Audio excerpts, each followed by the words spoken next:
सुप्रभात सभी छात्र छात्राओं, कक्षा 8 के सभी छात्र छात्राएं। हम लोग पढ़ रहे थे व्याकरण में, हिंदी व्याकरण में पाठ 17 समास। समास का हमने पहला समास जो अव्ययी भाव है उसको हमने पढ़ लिया है। अब हम पढ़ेंगे तत्पुरुष समास। तत्पुरुष समास क्या होता है पहले ये जान लेते हैं। तत्पुरुष समास में ये ऐसा समास होता है जिसमें दोनों पद प्रधान होते हैं। मैंने आपको पिछले वीडियो में बताया था कि कौन कौन से ये पद जिन्हें हम कहते हैं, ये उत्तर पद और पूर्व पद क्या होते हैं, मैंने आपको अच्छी प्रकार से समझाया था कि दोनों उत्तर पद और पूर्व पद जिसमें दोनों प्रधान होते हैं वही तत्पुरुष समास होता है। तत्पुरुष समास के कई कारकों के चिन्हों के आधार पे भाग होते हैं। कई जो कारक आपने पढ़े पिछले अध्याय में, कारकों के चिन्ह जो आपने पढ़े, कर्म कारक को निशान होता है उसका, करण कारक जिसका निशान से होता है, फिर संप्रदान कारक जिसका निशान के लिए होता है, फिर आपादान कारक जिसका निशान से होता है लेकिन अलगाव के लिए होता है ये से, और इसी प्रकार से संबंध कारक जिसको आपने का के की निशान में पढ़ा, और अधिकरण कारक जिसका निशान होता है में या पर। ऐसे ये जो कारकों के निशान होते हैं इन्हीं के आधार पे तत्पुरुष समास के ये विभिन्न प्रकार के भाग होते हैं। तो जैसे हम कर्म कारक के अनुसार तत्पुरुष समास समझेंगे। मैंने आपको तत्पुरुष समास की परिभाषा बताई। तत्पुरुष समास की परिभाषा ये होती है कि जिस समास में दोनों पद प्रधान होते हैं, या जिसमें ऐसा होता है कि पहला पद की महत्ता कम होती है और उत्तर पद प्रधान होता है। उत्तर पद जिसमें प्रधान होता है उसी को तत्पुरुष समास कहते हैं। समास में विग्रह जब किया जाता है तो विग्रह में कारकों का बहुत महत्व होता है। कारकों के निशान अर्थात चिन्हों के आधार पर इसके विग्रह को देखकर हम तत्पुरुष समास का निर्धारण करते हैं कि इसमें कौन सा तत्पुरुष समास है। कौन सा का मतलब किस भाग में, जैसे कर्म कारक का निशान है तो वो कर्म तत्पुरुष अर्थात द्वितीय तत्पुरुष उसे कहते हैं। तो द्वितीय यानी कर्म कारक तत्पुरुष वहां होगा। जैसे को निशान आता है विग्रह में, जैसे हम यहाँ उदाहरण पे देखते हैं द्वितीय तत्पुरुष का हमने यहाँ लिखा हुआ है एक निशान उदाहरण, जेब कतरा। जेब कतरा शब्द क्या है, मैंने पिछले वीडियो में आपको बताया कि जेब कतरा बना हुआ एक संक्षेपीकरण रूप है जिसको समस्त पद कहते हैं व्याकरण की भाषा में। और समस्त पद का जो रूप है वो कैसे बनता है, दो पदों के मेल से बनता है, दो शब्दों के मेल से बनता है। वो दोनों शब्द एक सार्थक शब्द का निर्माण करते हैं। यही सारी प्रक्रिया समास कहलाती है। तो वो समास जब हो चुका होता है तो एक शब्द बनता है जेब कतरा। हमें ये देखना है कि जेब कतरा में पूर्व पद और उत्तर पद क्या है। मैंने आपको बताया तत्पुरुष समास में उत्तर पद प्रधान होता है। तो उत्तर पद प्रधान होता है कि यहाँ पर देखिए जेब कतरा में पूर्व पद है जेब और उत्तर पद है कतरा। जेब और ये जो जेब है, जेब पूर्व पद हुआ यानी पहला पद है, और दूसरा पद है कतरा। अब यहाँ पर उत्तर पद हुआ कतरा, तो ये कतरा यहाँ प्रधान है, इसलिए इसका अब विग्रह देखेंगे। विग्रह क्या बनेगा, जेब कतरा शब्द का विग्रह बनेगा जेब को कतरने वाला। जेब को कतरने वाला। यहाँ ये जो को आया, ये को हमें बता रहा है कि ये कारक द्वितीय कारक यानी कर्म कारक का निशान है। कर्ता ने कर्म को, तो कर्म को यानी कर्म कारक का निशान है। इसलिए इस तरह के समास का जिसका विग्रह को लगाकर होता है, ऐसे जेब कतरा समस्त पद को हम किस समास में रखेंगे, द्वितीय तत्पुरुष समास में, अर्थात कर्म कारक तत्पुरुष समास में ये जेब कतरा आएगा। तो हमने आपको द्वितीय तत्पुरुष यानी कर्म कारक तत्पुरुष का एक उदाहरण बताया। अब दूसरा अगला उदाहरण देखते हैं तृतीय तत्पुरुष यानी करण कारक तत्पुरुष का उदाहरण। जैसे यहाँ हमने लिखा है उदाहरण गुण युक्त। गुण युक्त में भी हमें ये देखना है कि उत्तर पद प्रधान है कि नहीं। अगर उत्तर पद प्रधान है तभी यहाँ तत्पुरुष समास है। तो देखिए गुण युक्त का पहला पद होगा गुण, जिसे हम कहते हैं पूर्व पद, और दूसरा पद यानी उत्तर पद होगा युक्त। तो यहाँ पर ये युक्त प्रधान है कि नहीं, इसके लिए हम विग्रह देखेंगे। तो विग्रह इसका होता है गुण से युक्त। विग्रह इसका होता है गुण से युक्त। तो यहाँ पर गुण से युक्त में से जो आया ये करण कारक का निशान है, इसलिए ये तृतीय तत्पुरुष हुआ, अर्थात करण कारक तत्पुरुष कहा गया है। करण कारक तत्पुरुष के बाद अब अगला आपका जो कारक है वो है संप्रदान कारक यानी चतुर्थी। तो चतुर्थी तत्पुरुष को ये करण संप्रदान कारक तत्पुरुष कहते हैं। संप्रदान कारक का निशान होता है के लिए। तो यहाँ हमने देखिए एक उदाहरण लिखा देशभक्ति। देशभक्ति ये समस्त पद है, समास किया हुआ पद है। इसका हम अब देखेंगे पहले इसमें कि पूर्व पद क्या है और उत्तर पद क्या है। जिसमें पूर्व पद है देश, पूर्व पद देश और उत्तर पद है भक्ति। अब इसका हम देखेंगे विग्रह क्या होता है। तो इसका विग्रह होता है देश के लिए भक्ति। इसका विग्रह होता है देश के लिए भक्ति। तो यहाँ पर ये देखिए के लिए निशान संप्रदान कारक का होता है और संप्रदान कारक का निशान यहाँ विग्रह में होने की वजह से ये इस कैटेगरी का समास किसमें आएगा, तत्पुरुष कर्म का संप्रदान कारक तत्पुरुष के अंतर्गत आएगा। और इस प्रकार से हमने संप्रदान कारक तत्पुरुष देखा। अब अगला है आपका अपादान कारक तत्पुरुष। इसमें जैसे देखिए हमने एक उदाहरण दिया है धनहीन। धनहीन का पहला पद है धन और दूसरा पद है उत्तर पद हीन। आपको मैं बार बार बता रहा हूं तत्पुरुष समास में उत्तर पद प्रधान होता है, जिसमें दोनों पद प्रधान होते हैं वो द्वंद्व समास होता है। जिसमें एक पद प्रधान होता है यानी कि पूर्व पद प्रधान होता है वो अव्ययी भाव समास होता है। अव्ययी भाव समास में पूर्व पद प्रधान होता है और पूर्व पद क्या होता है, अव्यय होता है। हम पढ़ रहे हैं द्वितीय दूसरा समास तत्पुरुष समास। तत्पुरुष समास में क्या होता है, दोनों पदों में से उत्तर पद प्रधान होता है। और यहाँ पर हम पढ़ रहे हैं अपादान तत्पुरुष। अपादान तत्पुरुष इसे इसलिए कहते हैं क्योंकि इसमें जो विग्रह होता है उसमें अपादान कारक का निशान छिपा होता है और उसको हम विग्रह में प्रयोग करते हैं। जैसे धनहीन, धन धनहीन, धन को पूर्व पद हुआ धन और उत्तर पद हुआ हीन। तो यहाँ आप उत्तर पद प्रधान इसलिए है क्योंकि इसका विग्रह होता है धन से हीन, मतलब धन से वो अलगाव उसका है, धन उसके पास नहीं है। इस प्रकार का जहाँ से क्योंकि करण कारक का भी निशान होता है, लेकिन ये से यहाँ अलगाव का द्योतक है, इसलिए ये कौन सा है, अपादान तत्पुरुष है। और अपादान कारक के होने से इसे अपादान तत्पुरुष के अंतर्गत रखा गया। अब अगला होता है संबंध कारक, इसे षष्ठी तत्पुरुष भी कहते हैं। और संबंध कारक के निशान होते हैं का के की, मतलब का है तो निशान प्रयोग हो गए, तो के निशान प्रयोग होते हैं तो की निशान प्रयोग होता है। यहाँ हम देखिए लिखे हैं राजपुत्र। राजपुत्र ये ऐसा समस्त पद है जिसको हम अलग अलग करेंगे। पहले हम इसमें देखेंगे पूर्व पद क्या है और उत्तर पद क्या है। तो इसमें पूर्व पद है राज और उत्तर पद है पुत्र। तो उत्तर पद पुत्र है, उत्तर पद प्रधान है कि नहीं, विग्रह करके देखेंगे तो विग्रह इसका होगा राजा का पुत्र। तो इसमें हम देख रहे हैं कि पुत्र ही उत्तर पद का ही पुत्र जो उत्तर पद है वही इसमें प्रधान है। तो राजा का पुत्र, यहाँ का प्रयोग हुआ तो का प्रयोग संबंध कारक में होता है, इसलिए ये संबंध कारक तत्पुरुष कहलाएगा। और इस प्रकार से हमने संबंध कारक तत्पुरुष का उदाहरण देख के समझा कि कैसे इसका विग्रह होता है और कैसे हम इसे संबंध कारक तत्पुरुष कहते हैं, या कोई किसी भी कारक का तत्पुरुष उसे कैसे कहते हैं। उसके लिए हम कारकों के निशान को ध्यान में रखते हैं जो आप पिछले अध्याय में पढ़ चुके हैं।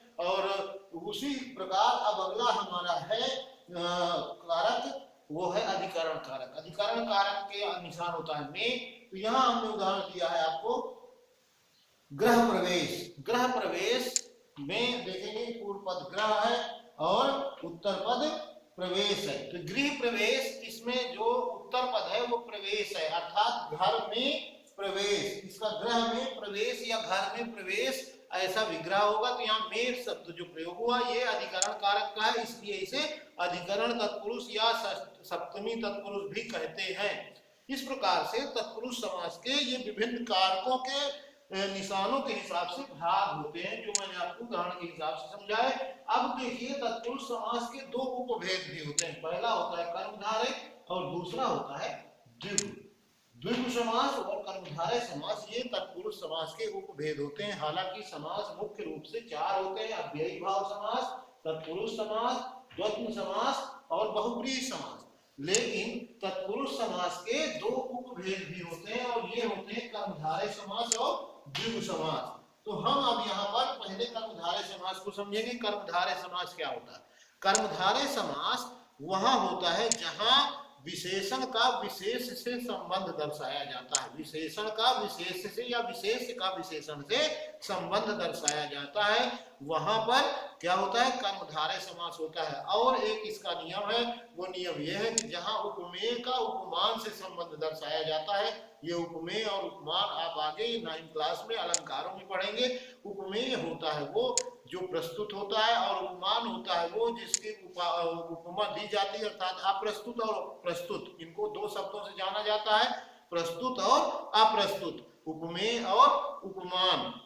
उपमेय उसे कहते हैं जिसकी उपमा दी जाती है, और उपमान उसे कहते हैं जिसकी उपमा जिससे दी जाती है। इस प्रकार से उपमेय और उपमान का जहां संबंध आपस में दिखाया जाता है वहां पर भी कर्मधारय समास होता है। द्विगु समास बताएंगे हम आपको बाद में, पहले कर्मधारय समास के कुछ उदाहरण देख लेते हैं। जैसे कर्मधारय समास का मैंने एक उदाहरण यहाँ दिया है, नील गगन। नील क्या है, गगन क्या है, आकाश। आकाश कैसा है, नीला है, तो नीला क्या हुआ, आकाश का विशेषण हुआ, और विशेष क्या हुआ यहाँ, गगन। तो यहाँ पर आप देखिए विशेषण विशेष का संबंध दिखाया गया है। तो जैसे मैं इसका आप करूंगा क्या, पहले पूर्व पद और उत्तर पद इसके बनाएंगे, पूर्व पद और उत्तर पद बनाने के बाद हम उसका विग्रह करेंगे। तो पहले इसका पूर्व पद नील, उत्तर पद गगन। अब इसका जो विग्रह होगा वो होगा नीला है जो गगन या आसमान या आकाश, मतलब नीला है जो आकाश, ऐसा आकाश जो नीला है। यहाँ पर क्या है, कर्मधारय समास है। जैसे मैंने एक और उदाहरण लिखा है, महादेव। महादेव महान है जो देव, महान है जो देव, ऐसा जो ये बना, ऐसा जो महान है जो देव, मतलब जिसको महान कहते हैं ऐसा देवता। तो यहाँ पर भी महानता क्या बता रही, विशेषता बता रही किसकी, वो देवता की। तो यहाँ विशेषण और विशेष का संबंध दिखाया गया। इस प्रकार से आपने देखा कि विशेषण और विशेष का संबंध बताने वाला समास होता है कर्मधारय समास। मैंने अभी आपको बताया था उपमेय उपमान। तो जैसे आपको कहा जाए, एक उदाहरण देता हूं मैं, मृग नयनी। मृग नयनी अगर कहा जाए तो यहाँ पर मृग के समान नेत्र, इसका होगा विग्रह मृग के समान नेत्र वाली, मृग के समान नेत्र वाली मृग नयनी। मृग क्या है, पूर्व पद है, और नयनी क्या है, नयन क्या है, उत्तर पद है। तो यहाँ पर आप देखिए ये उत्तर पद और पूर्व पद में उपमेय और उपमान, किसकी उपमा दी जा रही है, आंख की उपमा दी जा रही है। किससे, मृग से दी जा रही है। मृग की आंखों की तरह की उस नायिका की आंखें जिसे मृग नयनी कहा जा रहा है। तो यहाँ उपमेय और उपमान का संबंध दिखाया जा रहा है, इसलिए मृग नयनी शब्द में भी क्या होगा, कर्मधारय समास होगा। मृग नयनी, मृग नयनी, मृग नयनी, इसका मतलब मृग के समान नेत्र, समान नेत्र वाली, नेत्र वाली। इसका मतलब इसमें क्या हुआ है, इसमें मृग के आंखों के समान क्या बताया गया है, नेत्र बताए गए हैं उसके, जिस नायिका के लिए शब्द प्रयोग किया गया है। इसलिए यहाँ पर क्या है, उपमेय और उपमान का संबंध है। इस प्रकार से कर्मधारय समास होता है। द्विगु समास क्या होता है, द्विगु समास वहां होता है जहां पूर्व पद सदैव संख्यावाची होता है। द्विगु समास वहां होता है जहां पूर्व पद सदैव संख्यावाची होता है। मैंने आपको पूर्व पद और उत्तर पद ये दोनों क्या होते हैं, पहला पद जो होता है जब हम उसका विग्रह करते हैं, जब हम उसके दो भाग करते हैं, अर्थात जब दो शब्द जो मिलकर समस्त पद बनाते हैं और उनके द्वारा जो ये प्रक्रिया बनाई जाती है उसे समास कहते हैं। तो हमने आपको बताया था कि समस्त पद क्या होता है, पूर्व पद क्या होता है, उत्तर पद क्या होता है। जैसे हमने यहाँ आपको शुरू में बताया था पहले वीडियो में, चरण कमल ये एक समस्त पद है। इसको बनने में दो शब्दों का सार्थक मेल किया गया। वो कौन कौन से शब्द हैं, चरण और कमल। तो चरण यहाँ पूर्व पद हुआ और कमल क्या हुआ, उत्तर पद। उसी प्रकार से मैं आपको बता रहा हूँ कि द्विगु समास में भी जो पूर्व पद होगा यानी पहला पद होगा वो संख्यावाची होगा। जैसे उदाहरण के लिए दोपहर, अब यहाँ देखिए दो पहला पद है और पहर उत्तर पद यानी दूसरा पद है। पूर्व पद है दो और उत्तर पद है पहर। तो यहाँ दो क्या है, संख्यावाची है, इसलिए यहाँ क्या होगा, यहाँ पर द्विगु समास होगा और इसका विग्रह होगा दूसरा प्रहर। क्या होगा विग्रह, दूसरा पहर, दूसरा पहर। इसी को हम दोपहर कहते हैं। तो दोपहर का मतलब दूसरा पहर, और दूसरा पहर को हम जब देखते हैं कि कैसे लिखते हैं उसको हम समस्त पद में लिखते हैं दोपहर। तो दोपहर का में पहला पद है जो आपका संख्यावाची दो, तो ये दो के होने से यहाँ क्या है, द्विगु समास है। अब जैसे है नवग्रह, नवग्रह का विग्रह होगा नवग्रहों का समूह, 9 ग्रहों का समूह। अब आपको यहाँ ये ध्यान देना है कि जो हमने यहाँ गृह प्रवेश में ग्रह प्रयोग किया था, इस ग्रह में और इस ग्रह में क्या अंतर है? इस ग्रह में रा लगा है, उस ग्रह में री लगी है, अर्थात वो गृह है और ये ग्रह है। और ये ग्रह वो है जो सूर्य के चारों ओर चक्कर लगाते हैं और ऊपर सौर मंडल में होते हैं। उन 9 ग्रहों की चर्चा की गई है। तो 9 ग्रहों का समूह इसका होता है विग्रह। और यहाँ पर द्विगु समास इसलिए है क्योंकि पूर्व पद संख्यावाची है, संख्यावाची है 9। 9 जो है संख्यावाची होने की वजह से यहाँ पूर्व पद है, और पूर्व पद होने की वजह से यहाँ संख्यावाची 9 होने की वजह से पूर्व पद में यहाँ पर द्विगु समास है। जिसे अब आपको हम प्रागल्य समास बताते हैं। हम इस प्रकार से आपको तत्पुरुष समास को पूरी तरह से बता चुके हैं। अगला समास हमारा तीसरा समास है द्वंद्व समास। द्वंद्व समास में दोनों पद प्रधान होते हैं। द्वंद्व समास वो समास होता है जिसमें दोनों पद प्रधान होते हैं और दोनों पदों में क्या होता है, आपस में संबंध भी होता है। संबंध होने की वजह से ही दोनों पद प्रधान होते हैं। जैसे उदाहरण के लिए मैं आपको बताता हूँ, दाल चावल हम बोलते हैं दाल चावल, तो दाल चावल का आपस में संबंध भी है और दाल और चावल, इस तरह से इसका विग्रह होता है। और जैसे यहाँ पर मैंने एक उदाहरण लिखा है राम लक्ष्मण। अब यहाँ राम लक्ष्मण के बीच में योजक चिन्ह भी लगा है और ये योजक चिन्ह किसी तरह लगा कर ये लिखा होता है। जब भी लिखा होता है ये समास, इसका समस्त पद जहां भी लिखा होता है वहां योजक चिन्ह के साथ लिखा होता है और इनका दोनों में आपस में संबंध होता है। और दोनों पूर्व पद और उत्तर पद, मतलब पहला पद और दूसरा पद दोनों प्रधान होते हैं। इस प्रकार से यहाँ राम और लक्ष्मण बनता है। जैसे हम कहें भाई और बहन, तो भाई बहन बनेगा, उसका समस्त पद क्या बनेगा, भाई बहन। और ये भाई बहन का जो पूर्व पद है वो क्या है, भाई, और उत्तर पद है बहन। इनको जोड़ के लिखा है भाई बहन और इसका विग्रह होगा भाई और बहन, भाई और बहन। इस प्रकार से आपका द्वंद्व समास बहुत सरल समास है। इसमें आपको जैसे माता पिता, अब माता पिता लिखा हमने तो ये समस्त पद है, लेकिन इसमें हम देखेंगे पूर्व पद और उत्तर पद क्या है। तो पूर्व पद है माता, उत्तर पद है पिता। तो उत्तर पद और पूर्व पद दोनों प्रधान होते हैं। तो यहाँ पर हम जब इसका विग्रह करेंगे तो होगा माता और पिता।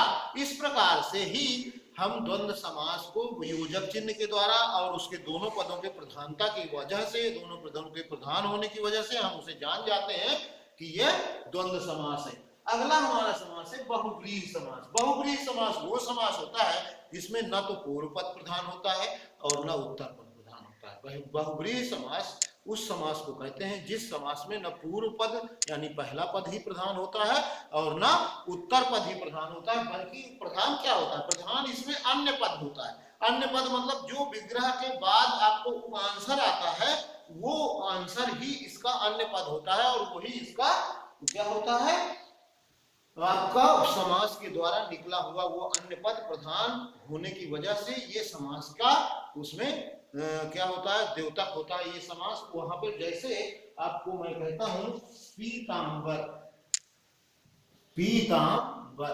अब यहाँ पर ये शब्द ऐसा शब्द है इसमें कर्मधारय समास भी होता है, लेकिन यहाँ बहुव्रीहि समास होगा हमारे विग्रह के अनुसार। हम इसको देखते हैं कि इसमें कौन कौन से पूर्व पद और वो सब पूर्व पद और उत्तर पद क्या है। तो पूर्व पद है इसमें पीत और उत्तर पद है अंबर।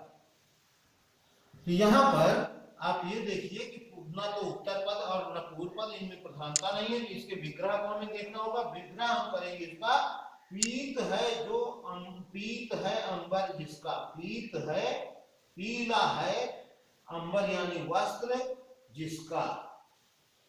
तो पीला है अंबर जिसका अर्थात तो जिसका अर्थात विष्णु, विष्णु जिस देवता को कहते हैं उस विष्णु का वस्त्र जो होता है वो पीला होता है। तो यहाँ पर अंतिम पद प्रधान अन्य पद प्रधान है। अन्य पद क्या है, विष्णु, विष्णु की मतलब वस्त्र को बताने के लिए यहाँ पीतांबर को लिखा गया और पीतांबर मतलब पीला है वस्त्र जिसका।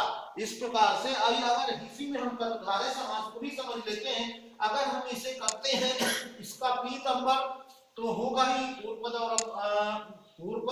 और उत्तर पद, ये तो यही होगा पीतांबर। लेकिन इसका विग्रह जब हम कर्मधारय के समास का होगा तो होगा पीला है वस्त्र जो, ये जो जब हम ये विग्रह करेंगे कि ये विग्रह में ये इसी पीतांबर समस्त पद में कौन सा समास होगा, कर्मधारय समास। तो इस प्रकार से जैसे हम लंबोदर, लंबोदर, लंबोदर शब्द है और लंबोदर एक समस्त पद है। लंबोदर का हम देखेंगे तो लंब पूर्व पद होगा, उदर उत्तर पद होगा। अब इसका विग्रह हम करेंगे तो विग्रह अगर हम इसका कर्मधारय क्या, कर्मधारय समास की तरह कर देंगे तो यहाँ बहुव्रीहि समास ना होकर कर्मधारय भी हो जाएगा। जैसे लंबा है जो उदर, लंबा है जो उदर, उदर का मतलब होता है पेट, लंबा है जो उदर, ये इस तरह का विग्रह होगा तो ये होगा कर्मधारय समास। और अगर हम इसका विग्रह करेंगे ऐसा कि लंबा है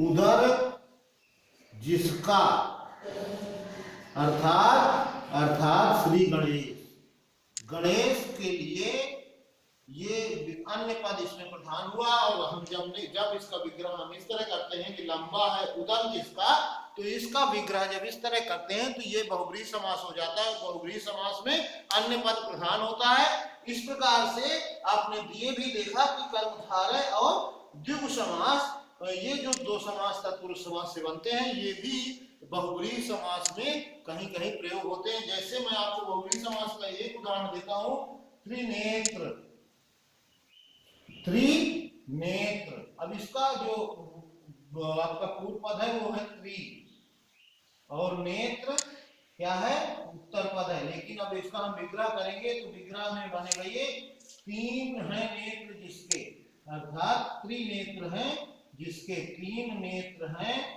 जिसके, अर्थात कौन, शिव, शिव अर्थात शंकर जिसे हम बोलते हैं, उनके तीन नेत्र होते हैं। तो यहाँ पर अन्य पद प्रधान हुआ, हमने ऐसा विग्रह किया तो यहाँ पर अन्य पद हुआ शिव, और शिव प्रधान होने की वजह से यहाँ हुआ बहुव्रीहि समास। अगर हम इसी का विग्रह करते हैं, तीन नेत्रों का समूह, मतलब तीन नेत्र एक जगह दिखे तो तीन नेत्रों का समूह, अगर हम इसका इस तरह विग्रह करेंगे तो यहाँ कौन सा समास हो जाएगा, तीन शब्द संख्यावाची है, इसलिए पूर्व पद में संख्यावाची देखने के कारण यहाँ हो जाएगा द्विगु समास। द्विगु समास इसी शब्द में हो जाएगा क्योंकि इसका हमने विग्रह किया है तीन नेत्रों का समूह। लेकिन अगर हम इसी समस्त पद का विग्रह करते हैं, तीन नेत्र हैं जिसके, अगर हम ये विग्रह करते हैं तो क्या हो जाएगा, यहाँ उत्तर आएगा अन्य पद उत्तर आएगा शिव, इसलिए यहाँ हो जाएगा कौन सा समास, बहुव्रीहि समास। त्रिलोचन भी एक शब्द है, यही इसी का मतलब कि तीन लोचन भी मतलब नेत्र होता है, और लोचन, त्रिलोचन भी समस्त पद है। त्रिलोचन का भी होगा तीन लोचन या त्रिलोचन है जिसके, त्रिलोचन जिसके हैं या जिसके तीन लोचन हैं, तो कौन किसके हैं, शिव के हैं अर्थात शंकर के हैं। इस प्रकार से त्रिलोचन का जब विग्रह इस प्रकार का होगा, तीन नेत्र हैं जिसके, अर्थात तीन लोचन हैं जिसके, लोचन मतलब नेत्र, और इस प्रकार से वहां पर बहुव्रीहि होगा। लेकिन अगर ये त्रिलोचन का विग्रह हम इस तरह करेंगे, तीन लोचनों का समूह, ऐसा विग्रह अगर करते हैं तो वहां हो जाएगा द्विगु समास। अगर हम इसी बहुव्रीहि समास की तरह बहुव्रीहि समास में इसको प्रयोग करना है तो ये बहुव्रीहि समास में इसका होगा त्रिलोचन का या त्रिनेत्र का, तीन नेत्र हैं जिसके, अर्थात शिव अर्थात शंकर। इस प्रकार से हमने समस्त समासों को आज इस वीडियो में पूरा पढ़ लिया है। अब हम आपको इसका पीडीएफ भी भेज देंगे और पीडीएफ देखकर आप इसके रिक्त स्थानों की पूर्ति कर लेंगे। अगला अब जो हमारा चैप्टर होगा वो पद परिचय होगा। हम अगला चैप्टर पद परिचय पढ़ेंगे क्योंकि पद परिचय बहुत महत्वपूर्ण चैप्टर है, और जो छोटे छोटे चैप्टर हैं जो आपके स्वाध्याय के लिए हैं उनको आप खुद पढ़ लेंगे, और फिर हम पद परिचय अगले वीडियो में आपको भेजेंगे। आप इस वीडियो को अच्छी प्रकार से देखिएगा, घर में सुरक्षित रहिएगा और अच्छी प्रकार से अपने आप को पढ़ाई से लगाए रखिए, जोड़े रखिए, क्योंकि अब आपका एनुअल एग्जामिनेशन यानी वार्षिक परीक्षा होने का समय धीरे धीरे नजदीक आ रहा है। धन्यवाद आप सभी को।